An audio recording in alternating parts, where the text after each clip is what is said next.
What does it mean to have the right to narrate? This term is usually associated with Edward Said and the Palestinian experience, but it ultimately speaks to a widespread feeling among those who are racialized, those who are gendered, and those who are displaced. It reflects a more generalized need to reclaim something that feels stolen. In this episode, I spoke with Laura Vidal.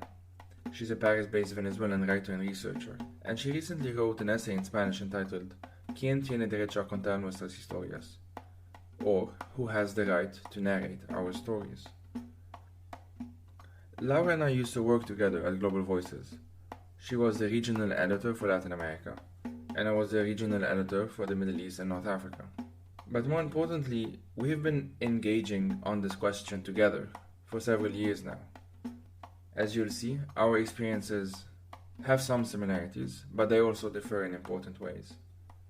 So in this episode, we'll be exploring the interrelated topics of identity, displacement, trauma, and the right to narrate. If you like this project, you can now support it on Patreon with a monthly donation. But if you cannot donate, that's also totally fine. One good way to help this project is to just share it with your friends and networks, as well as giving it a review wherever you get your podcast. Thanks again, and I hope you enjoyed this episode.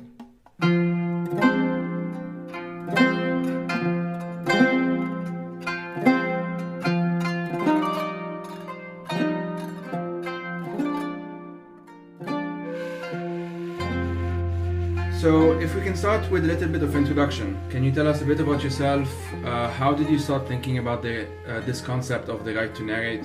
Are there episodes in your life that you feel gave this topic, greater urgency? And what does it mean to you to say, I have the right to narrate? So, I am Venezuelan, and I've been living in France for the last 10 years. I came here to study, and then out of some changes of plans, I stayed.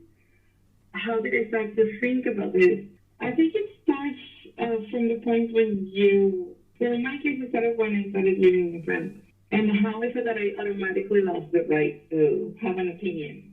Because this moment in time that we're living, it happens to be a historical moment for Venezuela as well, in terms of its political life. There's been a long political crisis for the last 20 years, followed by a deep economic crisis that became very, very serious after the 2010. So by the time I was preparing my studies abroad, I wasn't thinking of the economic crisis particularly. Because it wasn't that bad yet, but it was my plan for as long as I can remember to study abroad, see how the world works outside of Venezuela, the small universe I grew up in. That's part of the reason why I studied languages. That's why I studied English and French. I wanted to have like a big, a big number of opportunities to be able to go to, or a big amount of people to talk to, and so on. So it was a very conscious, prepared effort, to study abroad, to do things beyond the national context that I grew up in. For many reasons, at some point, certain cultural conventions were too much for me, linked with gender and how it functions in Venezuela, and how the idea of doing something that matters. Also, those are very heavy subjects for me, and they were aspects of my life that brought me a lot of frustration when I was back there. And then when Chavismo exploded, that everyone was obsessed about it, and the political conversation kind of kidnapped everything else. And so, things got together a little bit for coincidence, because mine is a story of people that have left the country walking or fleeing, or having to find solutions to live abroad because they don't have any more food or money or jobs, and the situation is so dire that they need to find solutions elsewhere. So I'm not saying that doesn't touch me, but it wasn't part of my decision to leave. That doesn't mean, however, that these insatisfactions and these observations about the life of the country didn't stay with me. In fact, they make a big part of my personal struggles, my ways of seeing the world. But at the same time, the moment I live abroad, and I not only live abroad, I live in Paris, and that's the city that has so much narrative and so much imagery, and in Venezuela and in Latin America, there's this big image of Paris. It's like just by living in Paris, you shouldn't be complaining at all, and you automatically lost any right to say anything about your country. Because, you're abroad and you're there. So, yeah, it's been a very curious process and a very complicated process. Sometimes it's very difficult to explain because it's not like I left when I was 8 or 5 or when I was a child or I don't remember anything. I left when I was 27, 26 years old. So all my formative years were in Venezuela. I haven't even been abroad half of my life yet. So it's sometimes it's confusing when you have people from both sides telling you to shut up for one reason or another. Because at the end, it feels like the point is to make the other shut up. And so a clear underlying point there, I guess, is that a common phenomenon anyway that I've been seeing is that those who are exiled, displaced, part of the diaspora, so in addition to having to leave their homeland, they usually additionally run the risk of being dismissed because they left their homeland. And I've seen this a lot with, obviously with Syrian refugees that I've met in the UK. Not only do they have, what can be called survivor's guilt, like they actually feel guilty that they are no longer in danger because they escaped the horrors of Syria, but they also have to deal with the fact that non-Syrians, and often, because they're in the UK, often Westerners, can use that against them, by saying, for example, that they cannot know what's happening right now in Idlib because they are not in Idlib. It's like a form of gaslighting, I think, which inevitably adds to, trauma already experienced. And even worse, and I want to get your take on this or your experience on this. If in some of their cases, from some of the stories that I've been hearing, they sometimes even have to deal with pro-Assad Syrians who are in Damascus usually, telling those people who are in exile, who usually come from Aleppo, from the suburbs of Damascus, from the north, from the south, that basically they have no right to complain about Syria because they're not physically there. Kind of what you said, well, you're in Paris, you're in London, you're in Istanbul, why are you complaining about any of this? So how do you navigate these tensions, if you want, in your own context? There isn't, I'm not saying that, there is a right or wrong answer, obviously. I'm just curious about your experience. To be very interested to see the example of Syria as well, because what I think is curious is that everyone has something to say but you, or everyone has the right to say something. Is it also depending on the moment in history, especially with this political conflict? When I first arrived to France and started talking to people, whenever I said I was Venezuelan, I oftentimes had very enthusiastic people telling me that they really loved the president, that he was a real revolutionary, that oftentimes also from the Arab community here in France, that they might be probably not Palestinians directly, but a lot of them were Tunisian or Algerian or Senegalese, and they are very sensitive to the Palestinian question and the situation in Palestine. And back then, Chavez was extremely vocal about Palestine. I am not sure that Chavez's government was very aware of what was really going on and why, but they were supporting it. Of course, it's always interesting to have a government supporting Palestine's cause, but it sort of gave them this image of, the rebels of the world, the ones that were in favor of those that were oppressed. And to me, it was a lot more complicated than that because, I had the Palestinian thing being thrown at me time and time again, just one example. But the first thing that people will tell me were things about Chavez and how they thought he was great. And whenever I either stayed quiet or said that I didn't agree, I was directly being called, just, of course, because you're from the high class. And this, not only the idea of how poor and rich people are in Latin America and Venezuela. I'm not saying that it's completely wrong. I don't think that somebody that grows up in this same opportunities to learn another language from an early age, and then being able to go to a public university and get good education and then pass exams, and then having a, the space and the resources to go abroad. I'm going to tell you that nobody with that background can do it, but of course it's not easy, so I understand that image. But at some point, when those images prevail among these people, talking again about people in France, not necessarily French, but the people that I used to interact a lot with, they reduce you to a very limited image.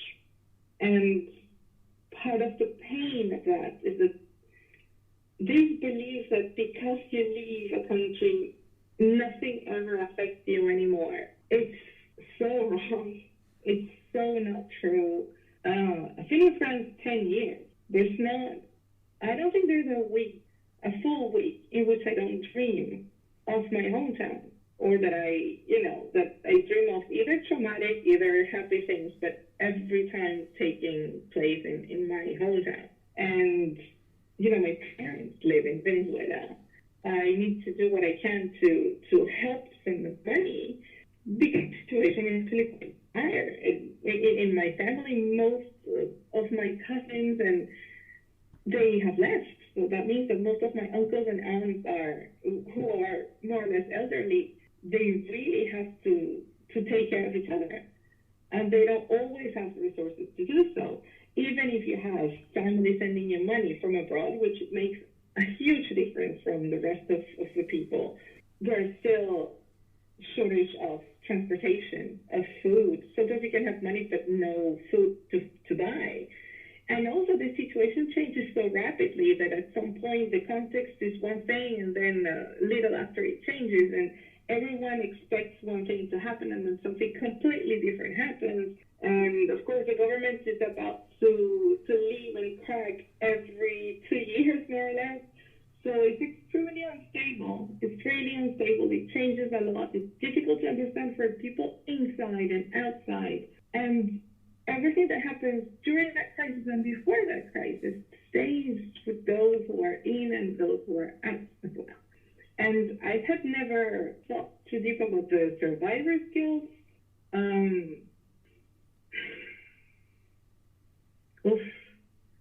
But I think it's really true, to the point that I have a hard time talking about it. Whenever I talk about Venezuela, I can't stop.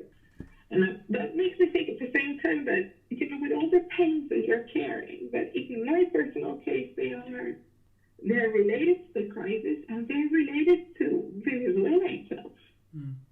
Because I can hear over and over again a lot of people being extremely nostalgic of the Venezuela of the 90s and the Venezuela of the 80s, and the time when we had money and the time when Venezuela was quote unquote decent. And I get so demoralized by those comments, because they had this huge not buzzword, but the sort of very common phrase, like, we were happy and we didn't know it.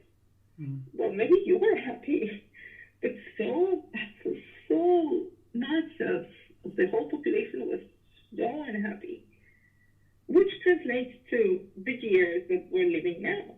Together with that is all the issues related to women, related to families, related to gender in general.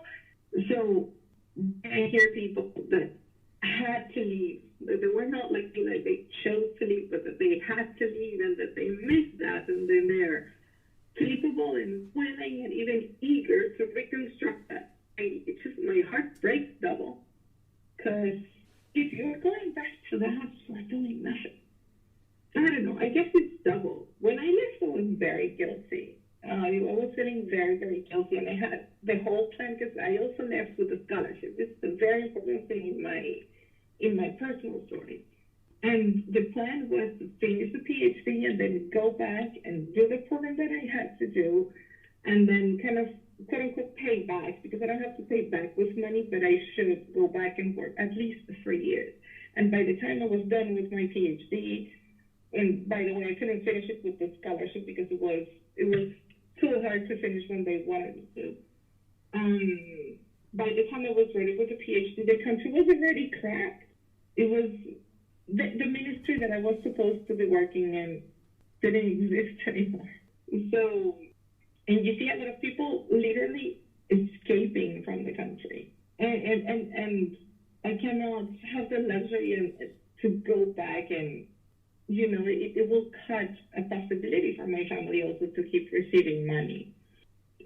So there are so many layers of complications here. And then when you have somebody that knows absolutely nothing about it, and they're using their own, say, social and political glasses to read such a complicated conflict, it's really frustrating because not only they're pushing on the wrong buttons, they're feeding a very truly kind of discussion that goes nowhere.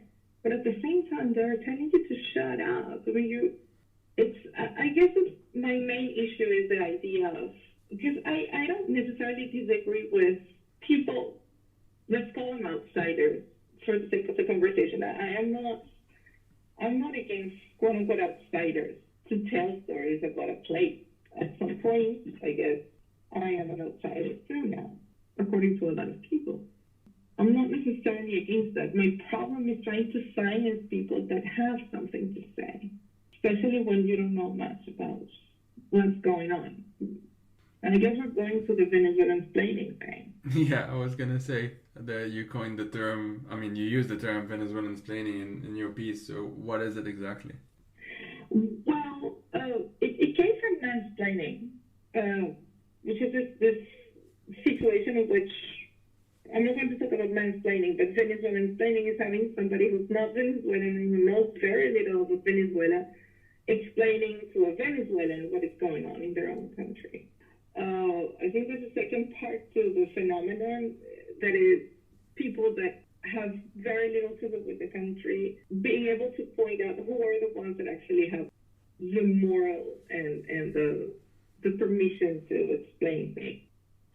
And so in the second part of the phenomenon, a bunch of people are just illegitimate to speak because they're Venezuelan in Chile, because they're white, because they're English, which shows a really lack of comprehension of what Venezuela is, which is a very mixed country.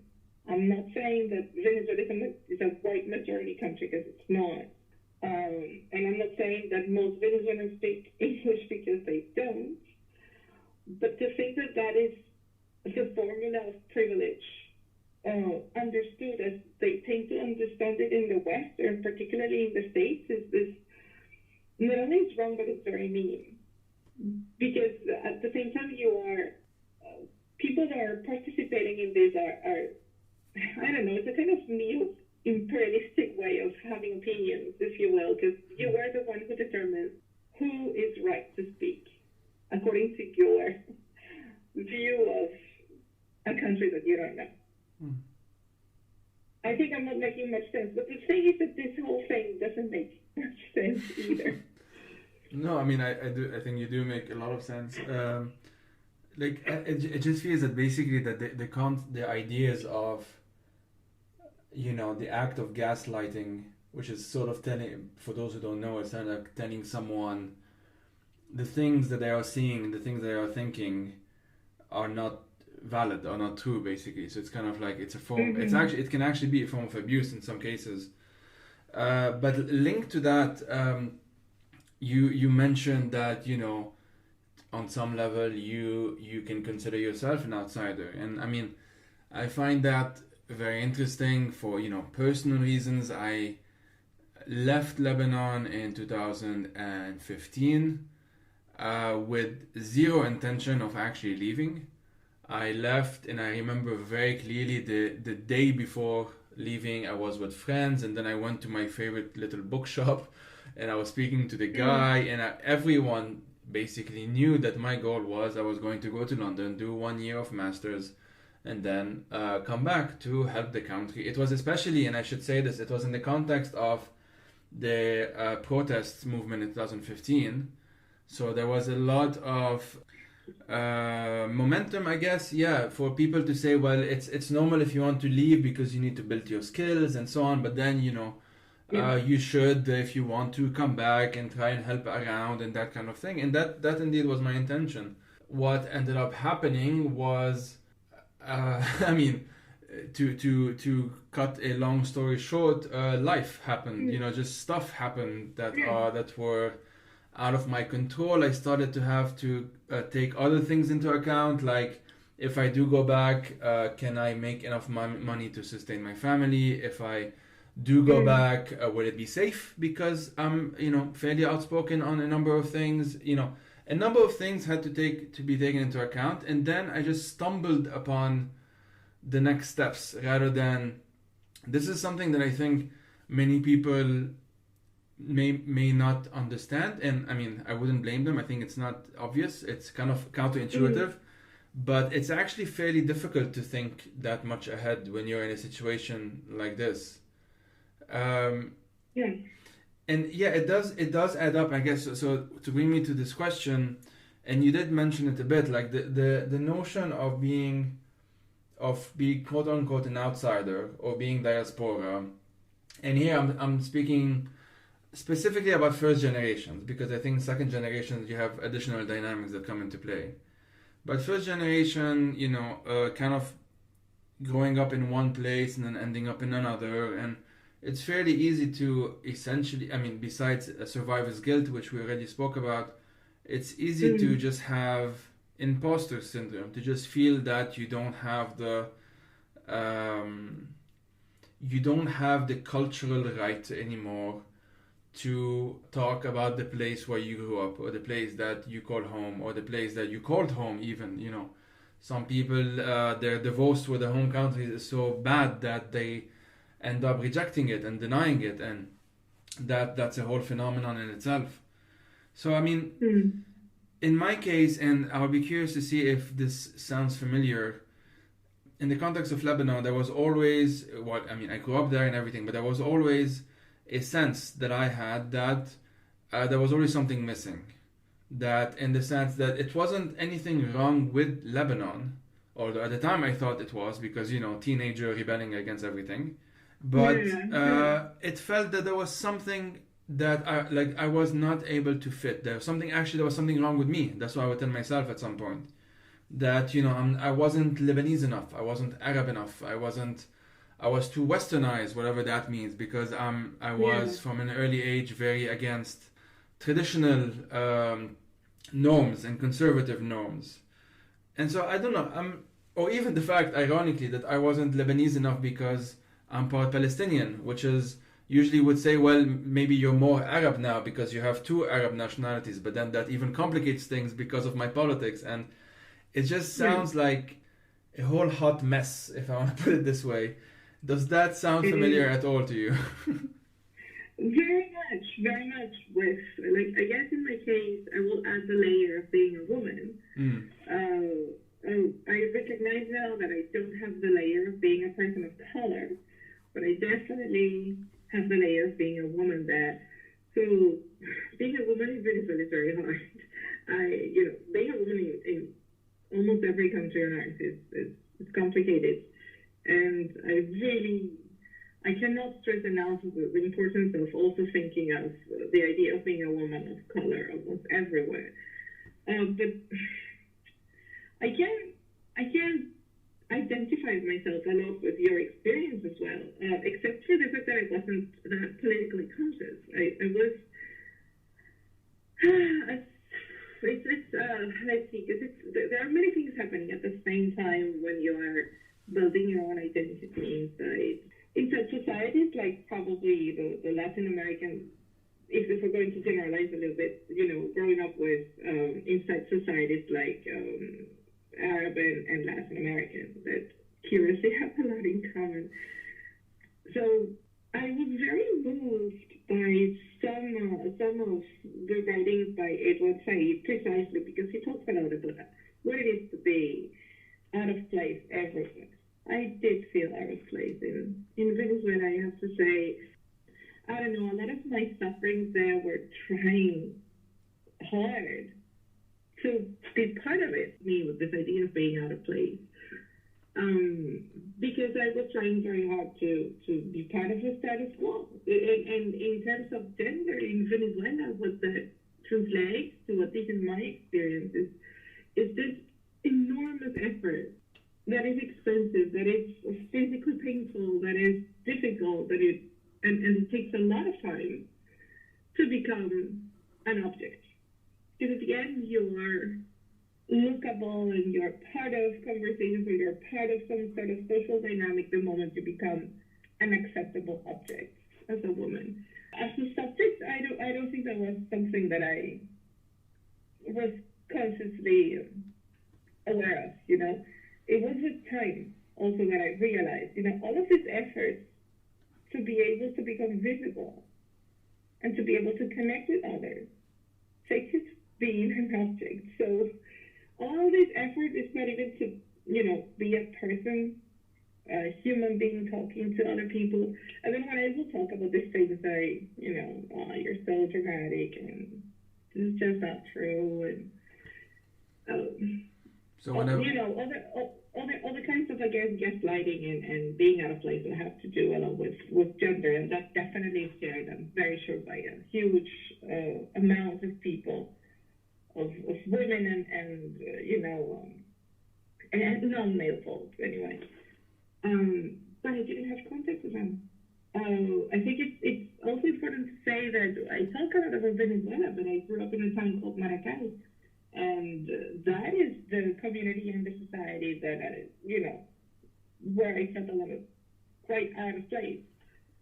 I still want to see that there are circles and communities that I didn't know back then that were open to, you know, to respect the individuality of people and the difference and so on.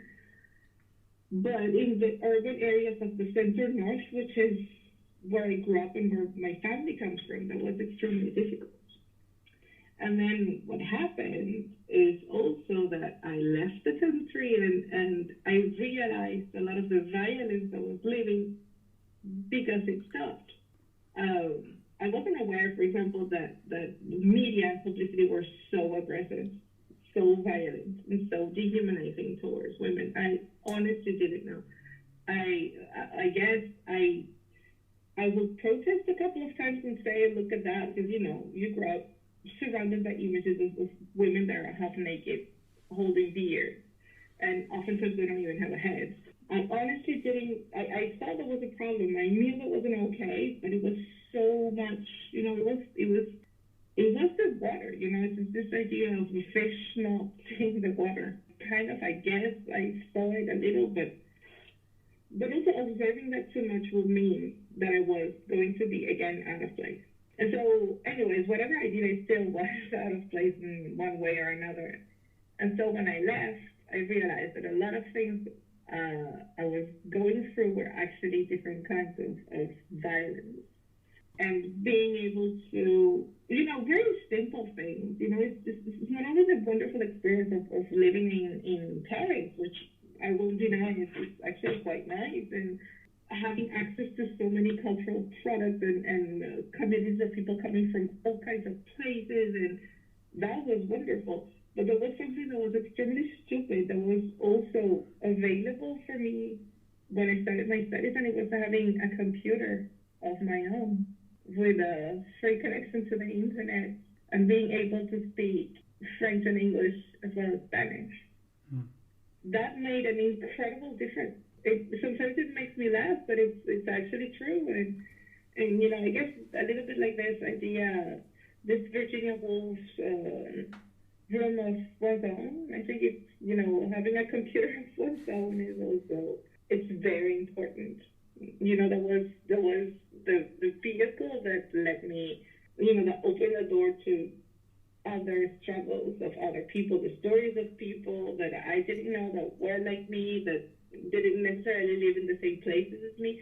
I also, funnily enough, connected with a lot of Venezuelans and Venezuelan feminists that were doing really nice work and thinking together and creating community through the networks. And I just didn't know them because I wasn't connected to them. And then from the point of view of identity, what it means to be Latin American, what it means to be Venezuelan, that is also, those are also huge questions that at some point to me, they're also a little bit of emotional blackmail. Because there's always somebody who feels very comfortable in the community trying to, you know, force you to be or say certain things to be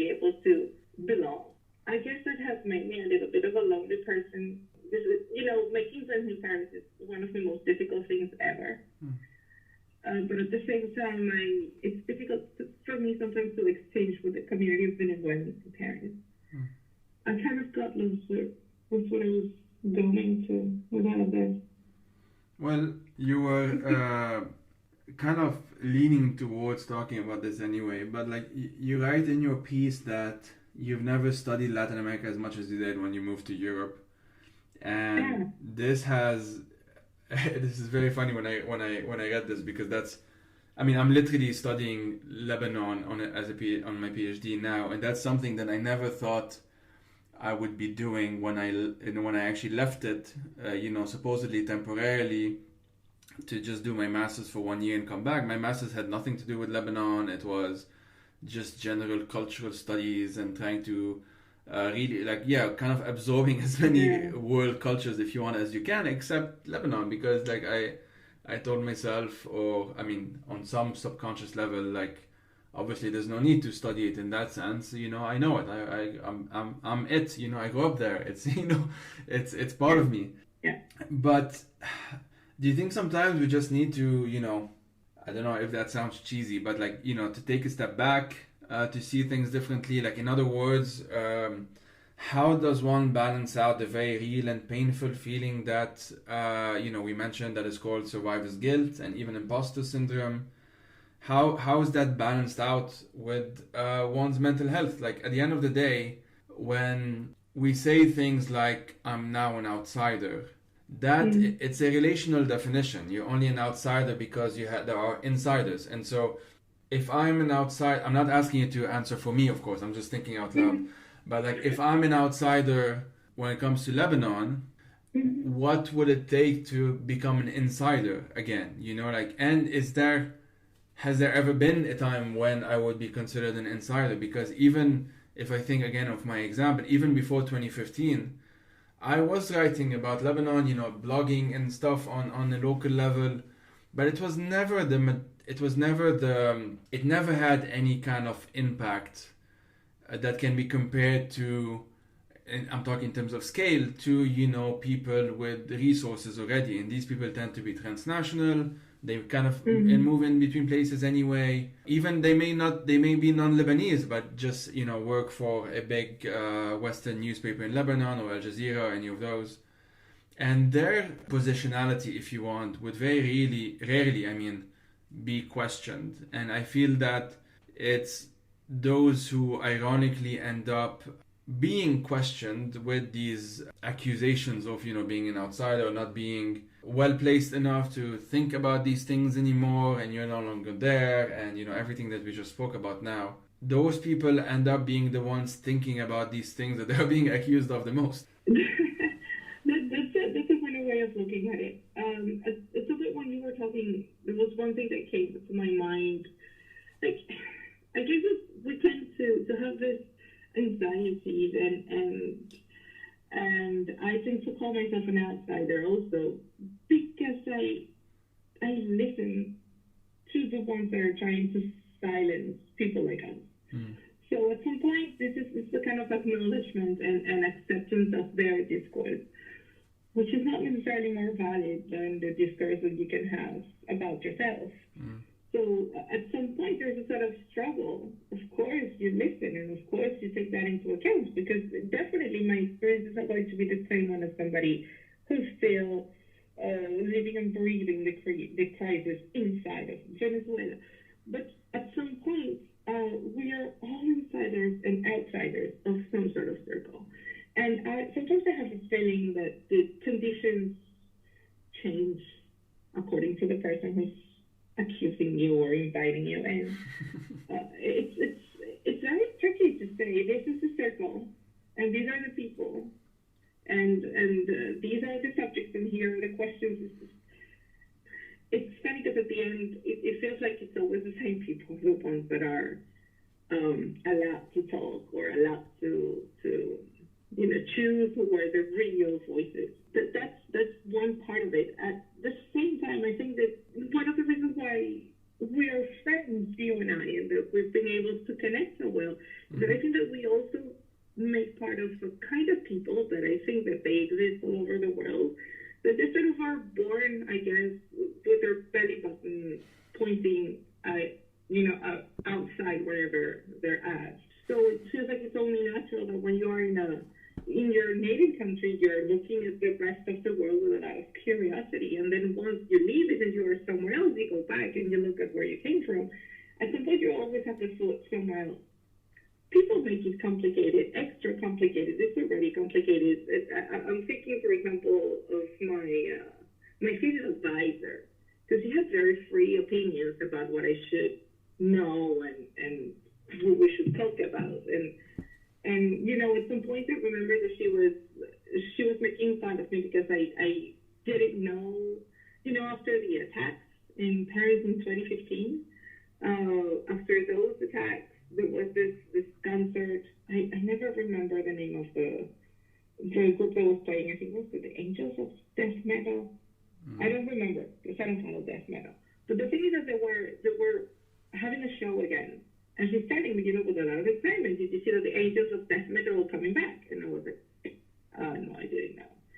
And then she was like, not only you should be aware of the news from Latin America, you should be aware of the news here in France as well. And then, okay, wait a second. I'm aware of the news in France, I'm aware of the news in Latin America, and I'm aware of the news internationally in the world. It's this, at some point it feels like whenever you move, people tend to have different demands. And they demand you to know different things. And not only they demand you to know different things, when you come from a place that has a catchy, sexy kind of crisis, they also demand explanations. Easy explanations, short explanations. It feels like the thing is that the notion of privilege here is also very important, because at some point I have never accused my thesis advisor of not being informed enough of what's going on in the world. Like, you should know what is going on in whatever. Oh, but she's French living in France and she's the one with power, so I'm the one who should actually explain to her very well whatever is going on in my country, so she doesn't get bored 10 seconds after I started talking. And at the same time, I should be aware of whatever is happening internationally and, of course, in France, because so many things happen here. So it has to do with the demands that people have according to what they think you should be. And I think it also pushes us to think about identity and how identity is made of things that you choose and things that are chosen by other people for you. And dealing with those at the same time in discussions and in political discussions can be very difficult. One thing that I thought about when I was reading your piece is that there seems to me anyway, like, let's say in my experience and some experiences that I've become more familiar with, that the question of do you ever think of going back, it's a question that is either asked explicitly, like in those terms, which happened just a few days ago, not necessarily in an ill-meaning way, it's not necessarily that you should go back. It's more that the question is asked sometimes, and trying to speak specifically of those few cases, of those specific circumstances, which makes you sometimes feel like you're not where you're supposed to be, and which sort of obviously reinforces imposter syndrome and survivor's guilt and all of these things again. And I just wonder when. So I'll give a more specific example, since it happened a few days ago. A friend asked me that question. Do you ever think of going back? And the question was sort of the undertone of it in the conversation was, things are bad over there. You should probably use your skills or use your whatever people think that I have to go and help. And that was the undertone. It kind of it came out in more explicit terms after. No ill intention were meant by this.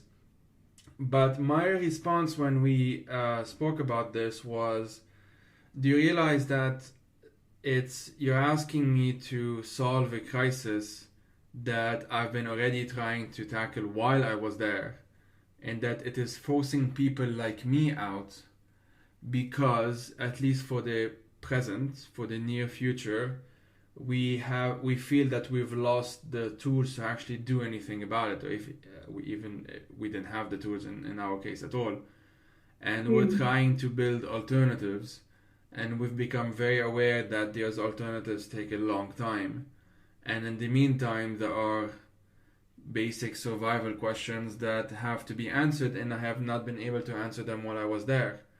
She thought about this. Conversation went well. There was no tension or anything like that. But I just felt that she did not get it. Like I was not able to get my point across, if you want to put it that way. Or I don't know if that's how I would put it. But I was simply not able to express myself. And I think that 5 years in, it's 4 years and a half now since leaving. Although I do go back quite a lot. I still have not been able to answer that question because I'm still in the phase where most of my friends, those I grew up with or those I met when I was at university in Beirut, are themselves in the process of either leaving or have already left, and we're kind of like, you think about it as a different stages, and someone is at like stage number 4 and other people are in stage number 2, and we're trying to help each other out get to the next stage or whatever it is. And in this context, it's very difficult to answer the question, do you ever think of going back? Because my answer would be, I think about it all the time. But whether I can go back, whether it would make sense for me to go back other than just to visit, that's not just a matter of do you ever think of going back, because the answer to that question is yes. And do you want to go back? The answer to that question is like sometimes yes, sometimes no. Very conflicted. Yeah. And No, it's it's can you go back? Yeah. Are you safe when you're back?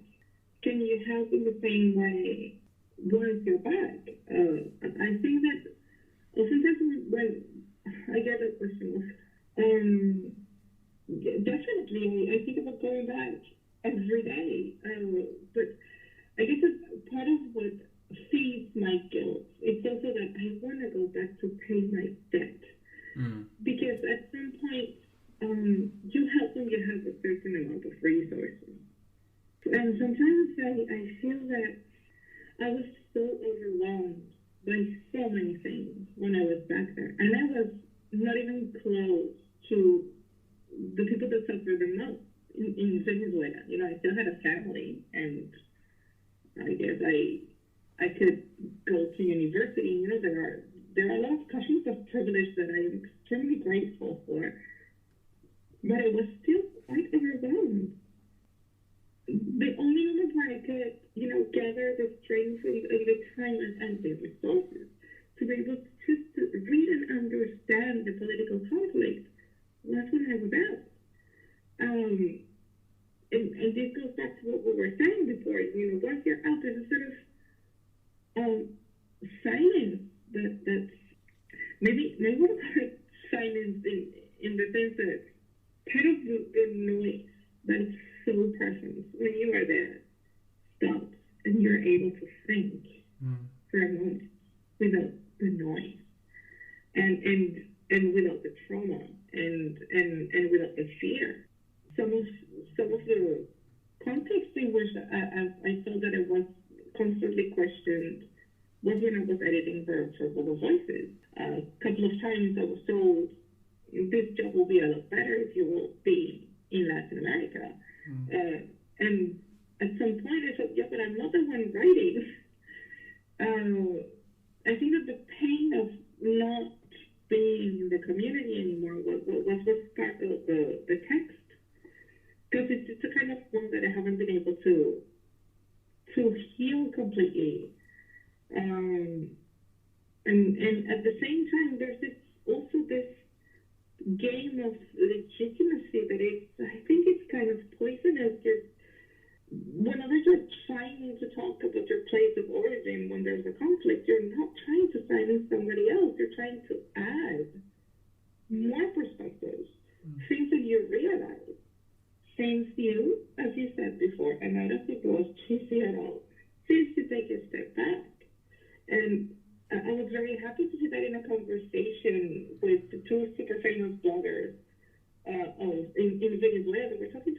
psychologist who's specializing on the trauma of this, growing diaspora.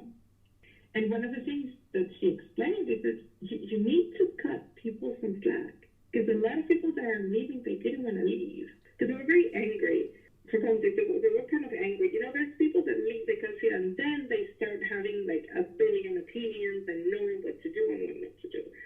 Yeah, but at some point when you are in the country and you have to queue for hours to be able to buy milk, when you don't know where your next meal is going to come from, when you don't know what's going to happen with your parents because they're elderly and there are no, medical services, and when you see that your money was less and less, and then you see that another political crisis is looming, and then everything is, there's a big circus distracting everyone, but at the same time, it's not only the circus, it's the daily life. Everything is extremely complicated. Going from one point of one city to another is super complicated. Doing there are so many things that are good. Internet works so bad, and sometimes there are just blackouts, information blackouts, and then connection blackouts. The most basic things are very difficult to do. And of course, at that point, how it is that you're going to discuss the political future of your country? Once you're out, so there are a couple of basic things that are covered, your brain starts thinking about that again. And I think that taking away the right of those people to speak I think it's very cruel. And in this time, I'm not talking about myself necessarily, but there's a growing diaspora. So I think that a lot of people that were actually telling others to shut up. I guess I like to think that a lot of them are living now and understanding what it is to realizing this. And so I think that what comes to mind also is I'm thinking of Chimamanda Adichie when she talks about stories. Stories matter, and many stories matter. And in the context of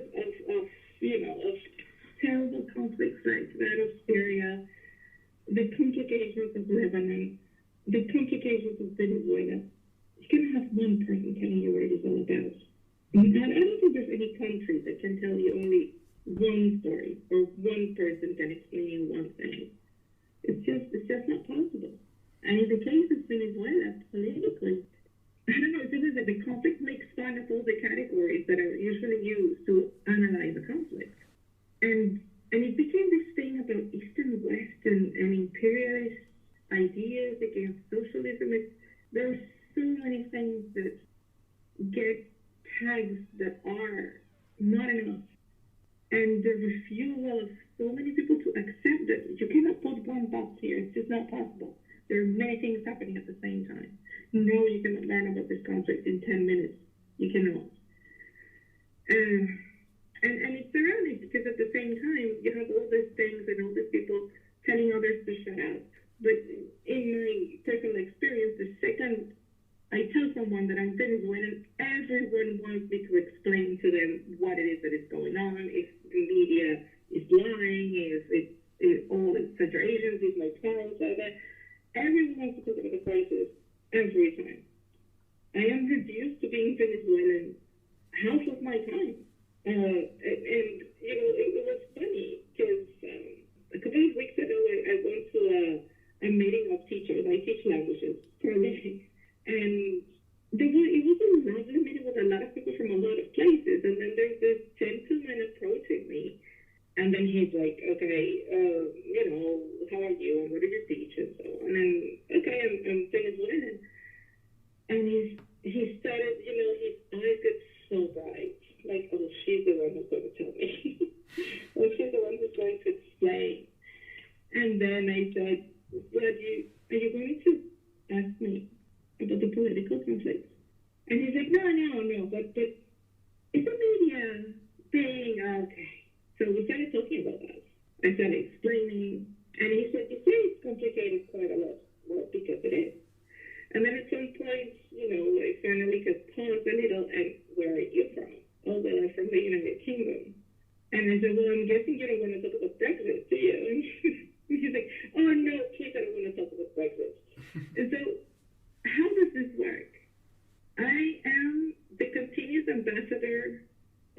Venezuela and the continuous political analyst, but at the same time we don't have the right to analyze, but at the same time we should be sure. I guess it's at some point too much communication breaks communication too. Yeah. Do you feel that I don't know, there may be some dimension that we were not able, some question that we were not able to address, or some, you know, topic that could have been delved in a bit deeper or something? Yeah, like a million. I feel that with this subject, I don't know, because I guess there's one of the results of this is that I don't authorize myself to talk about it too much. So whenever I start talking about it, I feel that I go everywhere and that I am not super coherent. Yet I'm super interested and I want to talk about it, but it's scary. I'm a little afraid of being incoherent. I'm not sure that I kind of expressed all of the complexities of Well, I mean, from my point of view, you know, as the listener here, if you want, I do think you've expressed it quite well. I think that those questions that are very difficult to answer are difficult to answer for a reason, and so it would be very difficult to be quote-unquote more coherent, if that makes sense. I think that especially when we're trying to, you know, which we try to do a bit, but try and not necessarily compare different experiences, but just find what are some of the commonalities, where are the echoes, and why are there experiences that that echo one another, to not say that they are the same, because I don't think that two experiences are ever the same. But I think that, I hope anyway, that like the conversation that we've had so far would be beneficial to those who will find similarities, and, you know, to those who don't necessarily relate. I don't think that there is, you know, a one size fits all answer to this. So like I do believe that the conversation is what it is, and I feel like this is why it's important, and this is why it's good. Well, there's a couple of things that I would like to say. This conversation is complicated, of course, but this complication it's not necessarily about people outside of their countries in conflict. This conversation is about identity. This conversation is about inequality, and this is a conversation about global citizens, and I'm using big quotation marks. To me, it was extremely interesting when you use the example of somebody asking you if you're thinking of going back. Also because they don't take into account this idea of love-hate for your own country, and how you are educated to think about a country as something that you should love, and a place where people are a certain way and not any other way. And also, I think that there's a generational aspect here, because I am not very sure that the Italian communities that were all around the Americas when they were having this terrible crisis that they had, or Europeans after the war in general, you know, Spaniards after the Spanish Civil War, I'm not sure to what extent they were either exploring the world or they were just trying to survive. And most of them were dreaming to go back. Curiously enough, there's a huge amount of Italian, Spanish, a lot of people in Venezuela that migrated during their crisis, and they stayed in Venezuela, and they're not leaving Venezuela in spite of the crisis today. Their children or their grandchildren are taking advantage of the blue passports to be able to go, but they're staying. They're in, quote unquote, their country, and they don't want to change. And so there are many, many questions in terms of migration. It's very interesting that for somebody, I guess, somebody like us in this age and this interest, it feels negative to say only have Latin American friends or only Venezuelan friends. You should have French friends so you can learn the language well, so you can, you know, integrate well, because it's also the discourse that is always around. But that is not necessarily the mentality of a lot of communities, that for survival, they need to stay together. And also because melting around and integrating is extremely difficult in countries like this. I think these questions are very relevant to a certain amount of people, but some other groups and communities of people don't even have the time or the energy to think about that. And they're still, I guess, they're still demanded to be a representation of their countries and their prices nonetheless. So this has a lot to do with the privileges that we have, with the stories that we can tell, with, and also to a certain extent to the willingness we have to keep talking. Because I guess in my personal case, I should have shut up because other people tell me to. I'm Venezuelan, and I went through this, and I have these things, and I know these things, and I studied these things, and I don't know, I'm not going to shut up. I'm not going to shut up because I'm abroad. And yes, I do have to acknowledge a lot of privilege, but at the same time, it's the one that is like me able to speak to other people and to be able to build bridges with people that want generally to understand what is going on. But yeah, I guess part of the lesson here is, you should certainly be mindful of the privileges that are making you biased, and the same privileges that are making your story incomplete. But that doesn't mean you should shut up. I mean, that doesn't mean you should be silent. I guess the question is balanced. I guess that, at least for the moment, that's more or less what I can think of. I think that these conversations aren't really meant to answer much. That they pose more questions, and I think that the conversations like the one we just had just allow us to reframe questions, I think, a bit more accurately, to give them more nuance, especially in contexts that are, for lack of a better word, contentious. That there's tension there. There's something that is not resolved because of a multiplicity of factors that simple questions simply are not fit for purpose. They are not able to actually tackle. It doesn't make much sense, since you mentioned it before, to just speak about the situation in Venezuela as left-wingers versus right-wingers. It doesn't make much sense to go in Lebanon and to think that it's just a matter of bringing everyone together, and that's, what does that even mean? That it's a complicated situation. And just to stick to Lebanon for a sec, since that's what I'm more comfortable talking about directly. When I get asked the question, the last one that we spoke about, like, do you ever think of going back?